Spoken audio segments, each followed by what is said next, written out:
Hi friends. మన ఇంట్లో చిన్నపిల్లలు ఉంటారు కదండి, వాళ్ళు ఇడ్లీ ఎక్కువగా ఇష్టపడరు కదండి, అంటే తినరు కదా. వాళ్ళు ఇడ్లీ తినాలి అంటే మా బాబు అయితే ఇంట్లో ఇడ్లీ తినడండి. నేనేం చేశానంటే, వాడు మిల్క్ అయితే చాలా ఇష్టపడతాడు. సో ఆ ఇడ్లీని నేను ఆ పాలల్లో కలిపేసి ఇచ్చానండి. ఆ పాలలో కలిపేసి ఇస్తే వాడు ఈ బ్రెడ్ మిల్క్ మిక్స్ చేసి ఇస్తే ఎలా తింటారో అంత ఈజీగా అయితే వాడైతే తినేసాడండి. సో మీరు కూడా అలా చేయొచ్చు.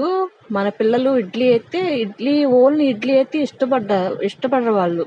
అప్పుడు మనం ఏం చేయాలంటే, మిల్క్ అయితే చాలా ఇష్టపడతారు కదా, ఆ పాలల్లోనే ఇడ్లీని మిక్స్ చేసి చేస్తే వాళ్ళకి ఇడ్లీ తింటున్నామన్న ఫీల్ అనేది రాదు. మిల్క్ తాగుతున్నామన్న ఫీల్తో ఇడ్లీ కూడా ఈజీగా తినేస్తారు. వాళ్ళకి ఎలాంటి ప్రాబ్లం ఉండదు, మనకి బాధ అనేది ఉండదు వాళ్ళు తినట్లేదు చేయట్లేదు అని. సో ఈజీగా తినేస్తాడు వాడు. మా బాబుకైతే నేను అలాగే ఇస్తున్నానండి. వాడు చక్కగా తింటున్నాడు. వాడు హ్యాపీ, నేను హ్యాపీ. వాళ్ళు తింటేనే కదండి మన హ్యాపీ. లేదంటే అమ్మో వాడు తినట్లేదురా బాబు అని మనం కూడా ఫీల్ అవుతూ ఉంటాం. అలా ఏం లేకోకుండా చక్కగా ఇలా అయితే వాడు చక్కగా తినేస్తాడు. ఓకే.